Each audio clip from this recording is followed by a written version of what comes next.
আসসালামু আলাইকুম। মোহমায়ার বাহুডোরে পর্ব ১৩। লেখিকা সাদিয়া। মধ্যাহ্নের ভানু কিরণ গাছের ফাঁকফোকর দিয়ে ছুঁয়ে দিচ্ছে মায়রার লাবণ্যময়ী অনন।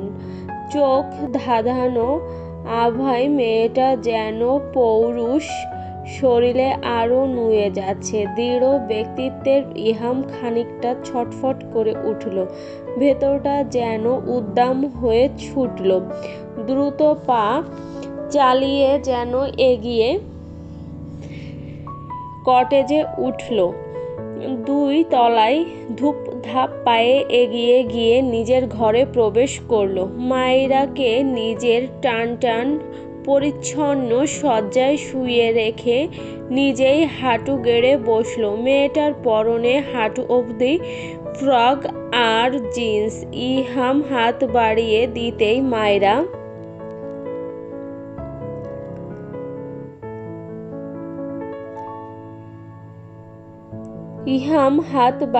দিতেই মায়রা উচ্চ গলায় বলে উঠল, আমার পায়ে হাত দিবেন না আপনি। তর্ক করো না মায়রা, দেখতে দাও। হবে না, আপনার ভাষ্যমতে আমার মতো বেয়াদব মেয়েকে দেখতে হবে না আপনার। দাঁত খিচে আনল ইহাম। লম্বা শ্বাস টেনে সে মায়রার দিকে তাকালো। ক্ষীণ গলাতেই বলল, দেখছি কি করবে তুমি। আমি কাকে দেখব না দেখব সেটা তুমি ঠিক করবে। মায়রা তাকালো কপাল কুঁচকে। রাগ হলো তার। চোখে মুখে বিরক্তি ভাব তুলেই বলল, বিরক্ত করবেন না তো আমায়। আপনাকে দেখলেই বিরক্ত লাগছে। আপনি এখান থেকে যান। বিরক্ত কাকে বলে জানো তুমি মায়রা? সময় হলে তোমায় বিরক্ত বিষয়টা ক্লিয়ার করছি, এখন পা দেখতে দাও। চকিতে তাকালো মায়রা। বিস্মিত চোখগুলি দিয়ে ইহামকে দেখছে। শান্তশিষ্ট ভদ্রভাবে বসে আছে ওই অভদ্র লোকটা। বেয়াদবি না করে পা এগিয়ে দাও। দপ করে জ্বলে উঠল মায়রা। আজকাল এই অভদ্র বেয়াদব শব্দগুলি শুনলেই তার মাথায় আগুন জ্বলে যায়। দাঁত কটমট করে উঠে তার। নাক ফুলিয়ে বলে উঠল, আপনার মতো অসভ্য মানুষের কাছ থেকে আমি সাহায্য নিতে চাই না, মরে গেলেও না। এত তেজ তোমার শরীরের, কোথায় কোথায় রাখো এত তেজ। দেখো মায়রা, শান্ত আছি, শান্ত থাকতে দাও। চটিও না আমায়। জ্বলে উঠল মায়রা নিজেও। নিজেকে কঠিন করে বলল, উল্টোপাল্টা কথা একদম বলবেন না। আপনি কি ভেবেছেন ভয় আমি পাই আপনাকে? আমি বাঘও না, ভাল্লুকও না। ভয় পাবার কিছুই নেই আমাকে। আর না রাক্ষস যে খেয়ে ফেলতে পারেন। কি করবেন আপনি? কী বা করার আছে আপনার? শুধু তো নিজের শ্যাট আপ ড্যামিট। কানের নিচে একটা দেব, বেয়াদব কোথাকার। কখন থেকে বলছি শোনার নাম নেই। বলছি না চুপচাপ বসে থাকতে। আর একটা কথা বললেও তোমার ঠোঁট সেলাই করে দিব আমি। মায়রা তাকালো চোখের পাতা মেলে। বিড়বিড় করেই বলল, সত্যি কথা বললেই গায়ে ফোস্কা পড়ে, শুনতে কারোরই ভালো লাগে না। চোখ মুখ একদম স্থির, চোয়াল শক্ত, মুখের আদল গম্ভীর তার। চুপটি করে বিছানার উপর বসল। নির্নিমেষ মায়রার হাঁটুর নিচে ধরতেই মেয়েটা অবাধ্য সাপের মতো মুচড়ে উঠল। তখনই ইহাম গরম চোখে তাকালো তার দিকে। মেয়েটা ওই তপ্ত চোখের তেজে খানিক মিয়ে গেলেও বুঝতে দিল না। কপালে সংশয় তুলে পাটা ইহামের কাছ থেকে টেনে আনতে চাইল। ইহাম কেমন করে তাকালো তার পানে। আচমকা টান দিতেই মায়রা তাল সামলাতে না পেরে নিজের জায়গা থেকে নড়ে উঠল। বাম হাতের তালু বিছানায় ঠেকিয়ে নিজের ভারসাম্য ঠিক করে নিল মেয়েটা। আস্তে ধীরে নেত্রপল্লব ঝাপটে তাকালো ওই কঠিন বেড়াজাল বেষ্টিত পাষাণ মানবটার দিকে ইহাম জহুরি নজরে তার পায়ের দিকেই তাকিয়ে নির্লিপ্ত ভঙ্গিতে মায়রা দেখছে কেবল। ভেতরটা তার আরো বেসামাল হয়ে গেল। ওই শক্ত হাতের তালুতে তার হাঁটুর নিচের মাংস স্তূপ। ইহাম তার পায়ের ক্যাফ মার্শাল টেনে নিজের উরুর ওপর রাখল। সঙ্গে সঙ্গে কেমন তরঙ্গ স্রোত বয়ে গেল মায়রার হৃদয়ে। ভেতরটা ব্যাকুল হয়ে কেমন দিশেহারা হলো। চোখের পলকে অস্বস্তিতে নিঃশ্বাস ভারী হয়ে এলো মেয়েটার। চোখ বন্ধ করে দাঁত খিচে রইল সে। ইহাম দুই হাতের সাহায্যে মায়রার জিন্সটা উপরে তুলল। ক্যাফ মাসেল এর আগ অবধি এসে ঠেকাতেই মায়রার ধবধবে সাদা পা ফুটে উঠল। সূক্ষ্ম নজরে ইহাম সবটা দেখল। দুজনের চোখাচোখি হবার আগেই মায়রা চেঁচিয়ে উঠল, একদম আমার পায়ে হাত দিবেন না, অসভ্য বদ ক্যাপ্টেন, নয়তো খুন করে ফেলবো আমি আপনাকে বলিনি আমার সাহায্য করতে। দূরে সরেন, যান এবার। তেজ দেখিয়ে মেয়েটা আবারও নিজের পা টেনে আনতে চাইল ইহামের কোল থেকে। তবে দুঃখের বিষয় হলো সেটা পারল না সে। ইহাম অবিচল অনড় চোখে তার দিকে তাকিয়ে পায়ের ক্যাফ মার্শাল চেপে রেখেছে। মায়রা তাকালো তার দিক। তীক্ষ্ণ চোখের ওই শীতল হাড় কাঁপানো চাহনি তাকে দিশেহারা করে তুলল। গলা শুকিয়ে আসলো ক্রমশ। তাকানোর সাহস শক্তি কোনোটা পাচ্ছে না নিজের মাঝে। তবুও বেলাজের মতো তাকিয়ে রইল কেবল। ওই চাহনি বড্ড অপরিচিত, অস্বস্তিকর। ওই চোখের অতল দৃষ্টিতে যেন লুকিয়ে আছে কিছু ছন্দছাড়া এলোমেলো বাক্য।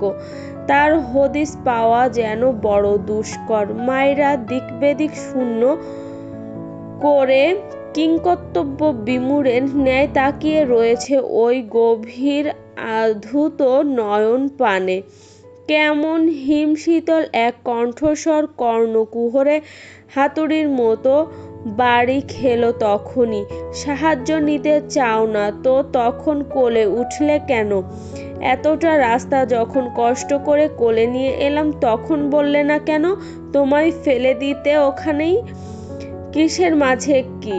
পান্তা ভাতে ঘি, ব্যাপারটা যেন এমন হয়ে গিয়েছে।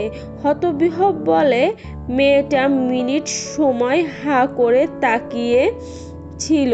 কথার মানে না অন্তঃস্ফটে ভাসতেই চিবুক দৃঢ় করল মেয়েটা। বিস্মিত ভাব কাটিয়ে তরতর করে বলল, কি বললেন আপনি? আমায় খোঁটা দিচ্ছেন? আমি কি আপনায় বলেছিলাম আমায় কোলে নিতে? নাকি আপনার ঘাড়ে চেপে বসেছিলাম কোলে উঠতে? সেধে পড়ে কোলে তুলতে গিয়েছিলেন কেন? এখন আবার কুটনি মহিলাদের মতো খোঁটা দেওয়া শুরু করেছেন? আশ্চর্যজনকভাবে হলেও মায়রার এই কথা বেশি প্রভাব ফেলছে না ইহামের মাঝে। বরং তার চোখ মুখ বচন ভঙ্গিমা ও চোখের তেজ তাকে হাসাচ্ছে। স্বভাবের বাহিরে হাসিটা প্রকাশ্যে না এনে কেমন সঙ্গোপনে তলিয়ে নিল। তাই শান্ত কণ্ঠেই বলল, বারণও তো করনি। আপনি নিবেন কেন একজনের অনুমতি ছাড়া তাকে কোলে? কোন অধিকারে আপনি আমায় কোলে নিলেন? তখন দরকার ছিল দুই হাতে আপনার গলাটা চেপে ধরার, ধরিবাজ একটা। ঠিক তখন দরজায় এসে উপস্থিত হয়েছে ইব্রাহিম। তাদের এমন রূপে খোলা দরজার সামনে এসে বেশ অপ্রস্তুতই হলো সে। খানিক কেশে নিজের অবস্থান জানান দিল শ্যামলা বর্ণের সুপুরুষটা। কারো উপস্থিতি টের পেয়ে দুজনই দরজার দিকে তাকালো। বিব্রত হয়ে মায়রা চট করে দৃষ্টি নত করল। মায়রার পাটা নিজের কোল থেকে সরিয়ে আস্তে করে বিছানার উপর রাখল। ইহাম বসা থেকে উঠে এগিয়ে গেল দরজার কাছে।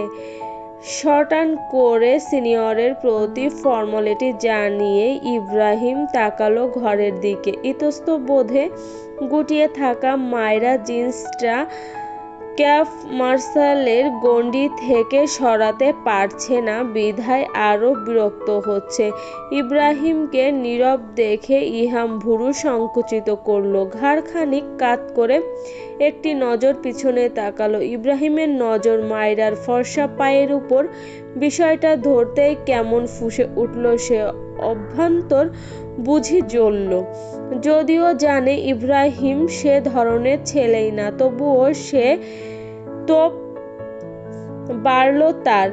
কেমন ধমকের সুরে বেশ গতিশীলভাবে বলল, ইব্রাহিম, নিচ থেকে কয়েক টুকরো আইস কিউব নিয়ে আসো রাইট নাও।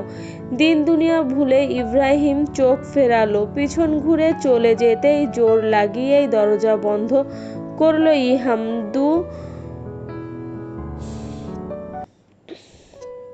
দুপ দাপ পায়ে এগিয়ে গেল ঘরে থাকা মাঝারি আকারের একটা ওয়ার্ড্রবের দিকে। কপাট খুলে কিছু একটা নাড়াচাড়া করছিল সে। কপট ক্রোধের সাথেই সে হাতে একটা বক্স নিয়ে এগিয়ে গেল বিছানার কাছে। তাকে এগিয়ে আসতে দেখে মায়েরা সংবিত ফিরিয়ে বলল, দেখুন আপনি চুপ। আর কোনো আওয়াজ বের হলে টেনে গালের নিচে একটা দেব। চুপচাপ বসে থাকো। মায়েরা নাক ফোলালো ওই শক্ত ধমকে। ভেতর থেকে নরম হলেও বাহিরে তা প্রকাশ করল না। মানুষটা কি তাকে নিজের বশত্ব বানাতে চায়নি? এতই সহজ? সে একটু ধমকেই নেতিয়ে যেতে হবে। আমি শুনবো কেন আপনার কথা? ইহাম তাকালো ওদিক। পরক্ষণে দৃষ্টি নামিয়ে বক্স খুলে ঘাটাঘাটি করতে আরম্ভ করলো। কাজ করতে করতেই বলল, সেটা তুমি জানো। জানি না। শোনান। না জানলে আর জানতে হবে না। আমাকে আমার কাজ করতে দাও। জানেন না, না জানা জিনিসের প্রতি নিষিদ্ধ বারণের প্রতি মানুষের ঝোঁক থাকে প্রবল। ইহাম সেভাবে বসেই কেবল চোখ তুলে তাকালো মায়রার দিকে। বাঁকা হাসলও এক চিমটি। দর্পণ নিয়েই বলল, ওই নিষিদ্ধ বারণের মাঝে মরণ যন্ত্রণাও থাকে মেয়ে। কখনো কখনো পুড়তে পুড়তে ভেতরটা কয়লার খণ্ড বানিয়ে দেয়। হঠাৎ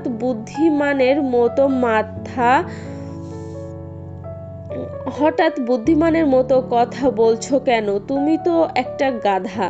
মায়েরা শুনল সবটা। কয়েক পল তাকিয়ে থেকে মাথা ঘুরালো, পরক্ষণে আবার তাকিয়ে ঠোঁটে ফুটিয়ে তুলল তুচ্ছ হাসি, যেন হাসির ভেতর লুকিয়ে রেখেছে তার ভেতরকার অবহেলা পাবার যন্ত্রণাটা। অদ্ভুত কণ্ঠ তুলে বলেই ফেলল, তাই তো আমাকে আপনার পছন্দ না, আর না আমাকে নিজের কেউ বলে মানেন। তবে এত শুশ্রূষার কোনো মানে আদৌ নেই। ইহাম স্থির চাউনিতে তাকিয়ে আছে। মায়রার গলাটা কেমন অদ্ভুত শোনালো। মেয়েটা ভার কোনো কথা বলেছে কি? নিজের কথার পেছনে অব্যক্ত কোনো কিছু লুকিয়ে কি রাখেনি সে? কথার ভেতরেই কি কোনো বার্তা ঠেসে দিয়েছে? ইহাম নিজেও যেন খানিক ইতস্তত বোধ করল। আপনি তো আবার আমার মতো অভদ্র নন, ভদ্র দায়িত্ববান মানুষ আপনি। আমার জায়গায় অন্য কেউ থাকলেও বোধহয় আপনি এমনটাই করতেন, সেটা আমি জানি। ইহাম একটা ব্যথানাশক স্প্রে বের করলো। মায়রার পাটা আবার নিজের কোলে টেনে এনে ড্যাব করতেই শব্দ তুলে পায়ে বাষ্পের মতো ছুঁয়ে গেল। মায়রা চোখ জড়ালো, পাটা যেন হিম হয়ে অবশ লাগছে। ইহাম গম্ভীর মুখেই বাক্স থেকে একটা স্প্রে ব্যান্ডেজ হাতে তুলে কোলের উপর রাখা মায়রার পায়ের নিচ থেকে 8 ফিগার প্যাটার্নে পেঁচিয়ে নিল খানিক শক্তভাবে। গোড়ালি থেকে আস্তে আস্তে সেটা উপরে পেঁচাতে পেঁচাতে ইহাম শান্ত কণ্ঠে জবাব দিল, তুমি আসলেই গন্ড মার্কা বোকা মায়েরা। এমনই তোমায় গাধা বলি না হয়তো। আমি তো জানি আমি গাধা, আর আপনি আমার সাথে থাকবেনও না তাও জানা। আমিও আপনার সাথে থাকতে পারবো না, এটা 3 মাসেই বোঝা গিয়েছে। তাই ভালো হয় এই নামমাত্র সম্পর্কটাকে শেষ করেই দেওয়া। মায়েরা যেন কঠোরভাবে সাফ সাফ জানিয়ে দিল এটা। ভুলক্রমেও প্রতিক্রিয়া দেখবার আশায় সে সেদিক চেয়ে নেই। দাঁত খিচে ইহাম ব্যান্ডেজ লাগানো শেষ হতেই পা টেনে মায়েরাকে একদম নিজের কাছে নিয়ে এলো। হকচকায় মেয়েটা, চাউনিতে লুকিয়ে রাখে তীব্র ব্যাকুলতা। লাল লাল চক্ষুর মাঝ দিয়ে যেন আগুন ঝরছে লোকটার। সেই আগুনের তাপে জ্বলছে মায়েরা নিজেও, তবুও সে শক্ত, নির্বাক, নির্লিপ্ত। ব্যাকুল দৃষ্টিতে দেখছে কেবল মানুষটার কোপ। ইহাম দাঁতে দাঁত পিষে হিসহিস করে বলল, কি মনে করো কি তুমি নিজেকে মায়েরা? ছাড়ুন, ব্যথা পাচ্ছি। আমি নিজেকে কিছুই মনে করি না মিস্টার ফাহাদ ইহাম চৌধুরী। ইহাম চট করে চোখ বন্ধ করল। হুট করে রাগ উঠে যাওয়া আজকাল তার বাজে স্বভাবের দাঁড়িয়েছে। নিজের ঠিক করার প্রয়াস করে সে চোখ মেলে তাকালো। ঠান্ডা বাতাস গায়ে লাগার মতো আচমকা বলে বসল, তুমি আমার ধারণার থেকেও আরো বেশি পর্যায়ের বোকা মায়েরা। যাকে বলে নিরেট মূর্খ। নয়তো গভীরভাবে খেয়াল করলে অনেক কিছু বুঝতে পারতে তুমি। উথাল পাথাল ঢেউ এ আছড়ে পড়ছে বুকের ভেতর। তার দাপটে নাকি ওই কথার জোরে ভেতরটা ছটফট করে উঠল মায়েরা জানে না। এক দৃষ্টিতে মন্ত্রপুতের মতো তাকিয়ে রয়েছে সে। কি বলল মানুষটা? এর মানে কি? আর তার কিসের দায় পড়েছে নিজ থেকে এত গভীর করে বুঝে নেবার? বোঝানোর মতো কি লোকটা আদৌ এখন পর্যন্ত কিছু করেছে? কখনো না।